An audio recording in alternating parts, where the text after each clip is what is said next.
Hi everyone, it's Christina TnT, and I am here with my series of interviews from local business members throughout our community.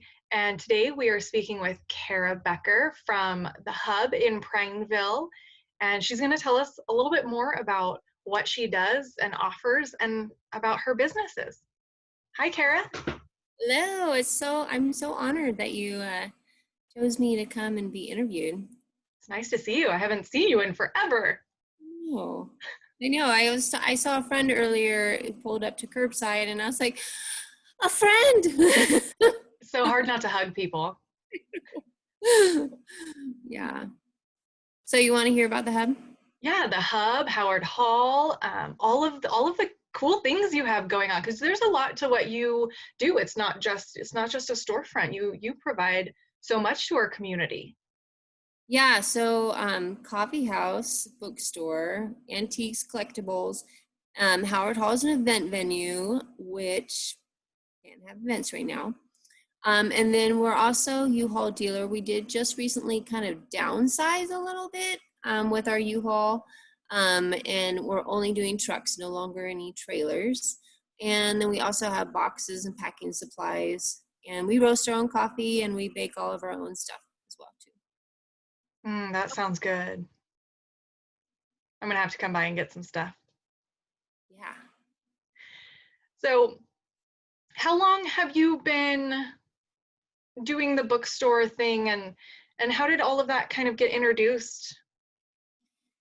Well, so as far as the bookstore and kind of music aspect of it, my husband was in the book industry and music industry for, well, since I think 1998, 99, somewhere around there. And we eventually went to doing online sales with music CDs. And then, so we were shipping for about a decade. We were shipping things through eBay. And I remember if we did Amazon back then. I don't think we did Amazon back then, just eBay. And then in 2010, we bought a bookstore and had a coffee shop. So then that was, even though I had been a barista like ages ago, that was our first retail exposure. My husband's done retail for years, but and I've been in the food industry in the past. But as far as us managing, owning, so us buying that business in 2010, bookstore, coffee shop, and that was a pretty steep learning curve because back then we only had new books, and if you're familiar with like 2010, the recession, the onslaught of Amazon coming up, and and it was like, oh, now people are buying, or in Kindles too, so a lot of different changes. So the bookstore industry was plummeting right as we were buying in. And so we had a really steep learning curve of how to sustain that business model. So we actually switched to being more used book focused, because we found that new books have a shelf life of about 3 months. And there's just so much loss involved in it. And I could spend a long time explaining it, and I won't go into all that. But so we just found that it was a better business model for us to stick with special orders for new books and focus more on vintage and rare books, used books, and that kind of thing. And then we had our coffee shop and continue to do that. And I just immersed myself in knowledge of that. And then we also started building up online too, for books wise. So we've been in the bookstore for almost 10 years. It'll be 10 years this fall. Hey, we'll have to have a party once we're released from social isolation. Oh, yeah. So we learned a lot, and so we had bought this building or a business, Book and Bean, and then we had that for about 3 years, and then we closed that for a year and a half, and we just restructured and refocused and took all the things that we knew that worked and decided to put that into a new business model. And then we opened up the hub. And so that's what we've been doing the last, it'll be 5 years come June. Yeah. Yeah, I know that it's one of my favorite places to go in town. I try and make it over there at least weekly to see you and browse through all the goodies. Um, Now that we are in social isolation, how has this impacted your business and what kind of challenges are you facing? It sounds like you've made some transition online over the years, and now tell us about what that looks like, not being able to be face to face, and how are you adjusting? Yeah, well, first and foremost, like our business model is a place to connect. And what that means is we try very hard that we have face-to-face interaction with people. We're not a drive-through coffee shop. We're a come, sit down, have your meeting, hang out for a while. I'm just Christina. Sit in, like, even our event venue is for gathering people. Like, that's what we love and we want to see. So then it was like, okay, you're no longer allowed to be face to face. Oh my gosh, like our whole business model just kind of went, and it's been steep, a steep educational curve. So and how do we honor being still a place to connect and offering the things that we're really good at, like our keto treats and our our baked goods, or our in-house roasted coffee and our antiques and these things. So, and how do we keep that customer service number one? So it was like all of a sudden, doors shut, here we go, what are we gonna do? So we really reevaluated, and we put all of our cafes now online, and people can go order anything and do all the little specifics. And we had it online before, but we didn't spend enough time making sure every little detail, like, do you want room for cream? Do you want, monk fruit added, whatever it is. Those weren't really options before because we kind of figured they would call us or ask us or something. Anyway, so we had to really sharpen all the stuff that we were offering and giving every little detail about, like, okay, so this platter is for sale online. It can be shipped. How much does it cost to ship it? How much does it weigh? What size is it? So we spent a lot of time with that, and also in how to make sure that when they come up curbside, that we are honoring the COVID quarantine rules and yet also meeting their needs.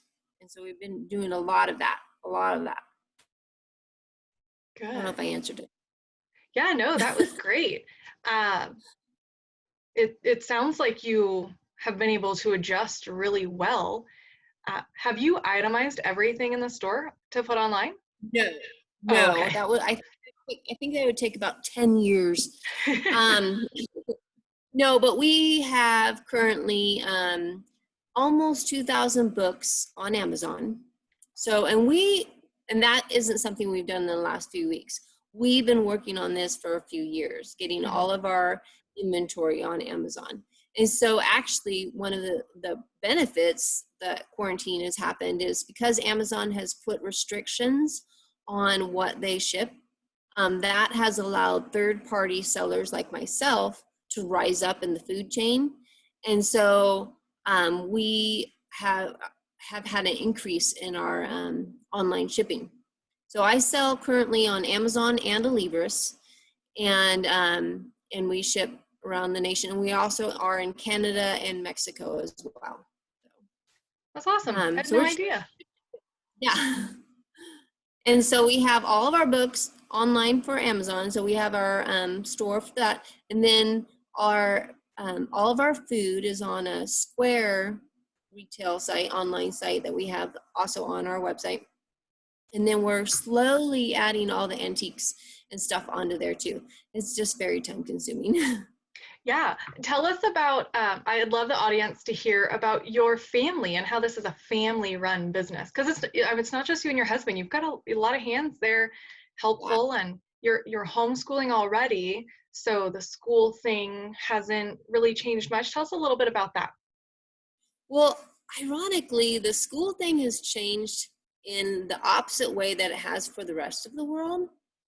Because before I had an employee that came in and worked at the store from 8 to 10, and I would do my read alouds and reading with my youngest, who's 10, during that time. But she has to be home with her kids because her kids are out of school now. And so I don't have that help. So I would say the kids have had less one-on-one with mom because of this. It's just kind of ironic. Whereas other kids are getting more homeschooling, mine are getting like less. But yes, we run the business with the kids, and they have been super helpful. They are the front lines, if you will, on the curbside, whereas I usually stay in the store and make the food and drinks for people or get products and stuff. And I'm also focusing a lot on all the just getting products online.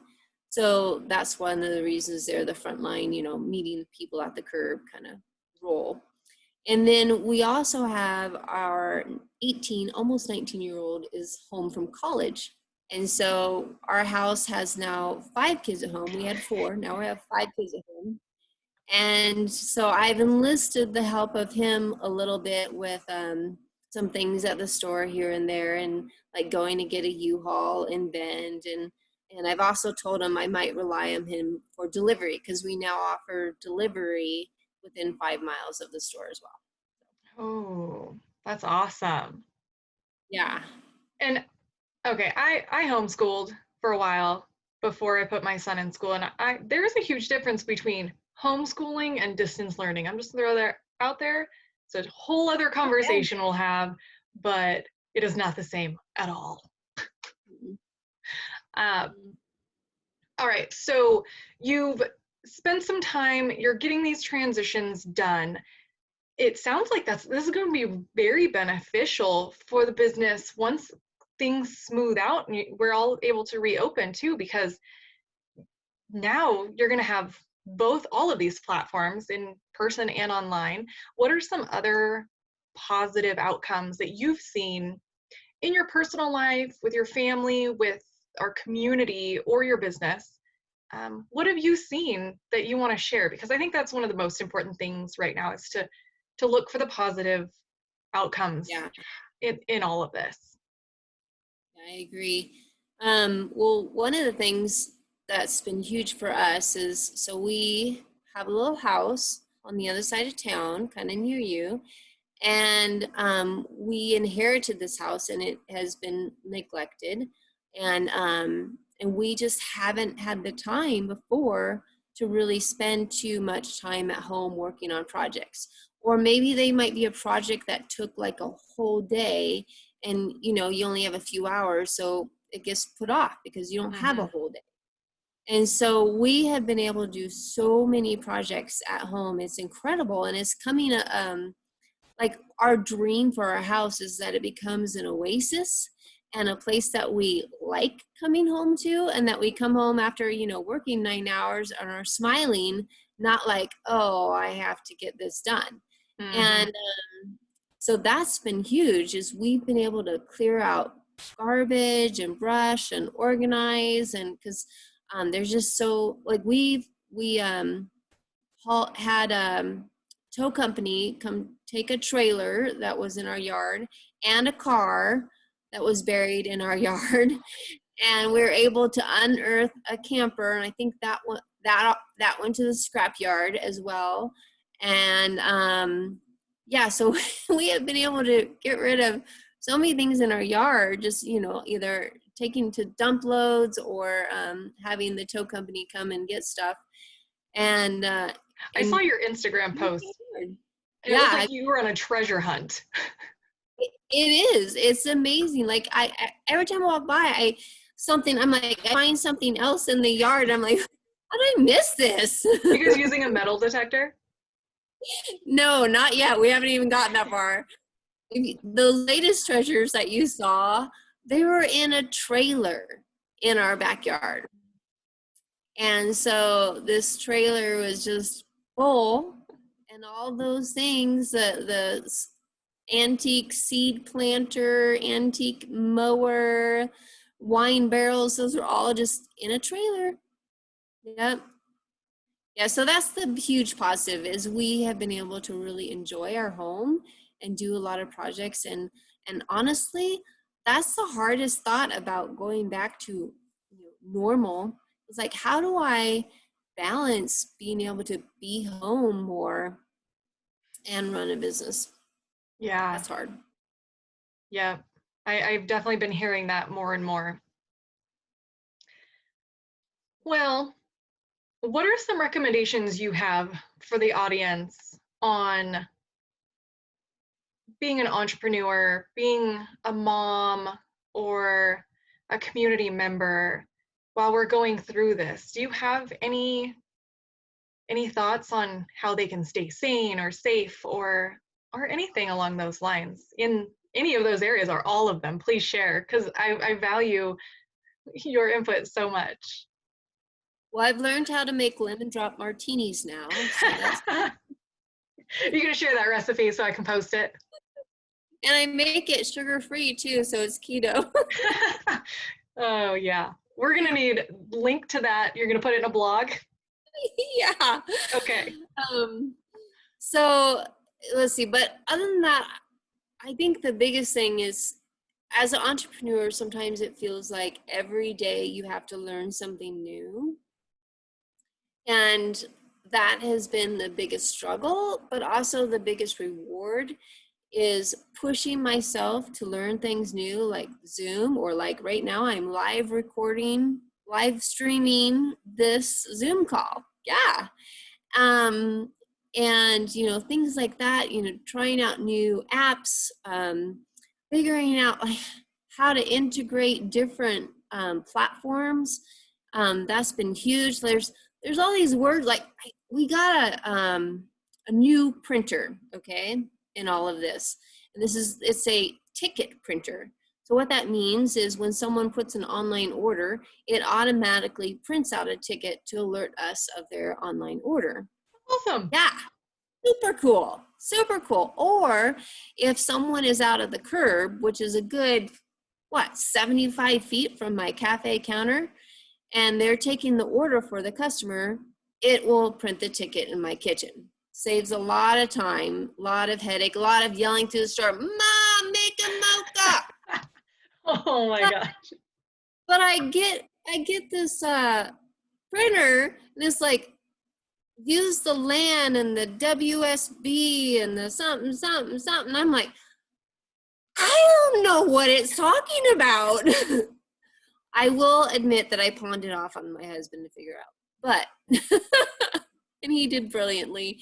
But that's been a thing, is just challenging myself. And I think as entrepreneurs, to see through the storm, I think that's crucial for us to learn new technologies, new ways of generating income that may not have been what we were used to in the past. And I think they're going to have much greater return, much greater in the long run. Yeah.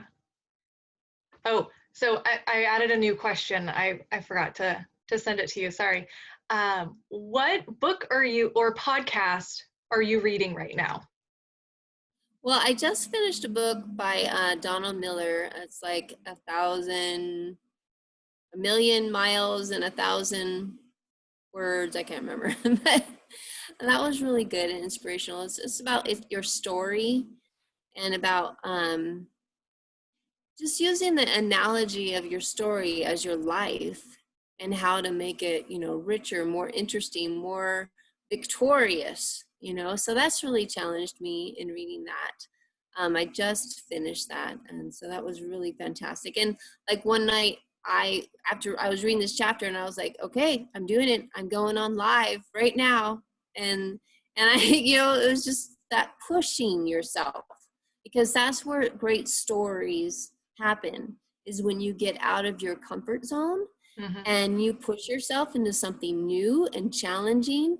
And that's what the book is about. And that's what, that's my biggest message right now too, is push yourself into the new, into the uncomfortable, and it is, and it's painful, but I really believe that the rewards are great. Love it. That's my. Yeah, I'm gonna have to check that one out. Did you read it audio or do you have it in the store? I had snagged it in the store a little while ago, and I was like, I want to read this book. So I don't do audiobooks because of hearing impairment. So. Oh, yeah. Okay. Yeah. Well, I'm sure there are a lot of people who are going to be watching that are going to want to place orders with you if they're local to Prineville or Central Oregon. I'm going to push them all your way. And those for online and things, how can people find you online and follow your story and your journey? Yeah, so the easiest way, our website, it's connectatthehub.com, it's all spelled out, connectatthehub.com. And from there, we have our link for our products. We have a link for the Amazon store for all of our books, as well as everything else that we carry that's available online, or delivery or pickup. And so like we can ship coffee nationally. So we roast and ship.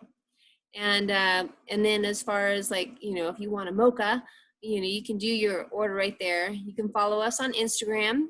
It's just at Connect at the Hub. And Facebook, again, it's facebook.com/Connect at the Hub. And same on Twitter, Connect at the Hub. So yeah, anywhere you look, Connect at the Hub, that's us. And but main point of reference would be our website, connectatthehub.com. Perfect. Kara, thank you so much for joining us today. Was there anything else that you wanted to share or put out there into the world? I can't think of anything, but Well, you've shared a lot with us. What's that? You've already shared a lot with us, so we appreciate it. Yeah, I have. Thank you so much for having me. Yeah, absolutely. Well, everyone, be sure to stay tuned for the upcoming interviews. And Kara, thank you. I look forward to making my way over to the store soon.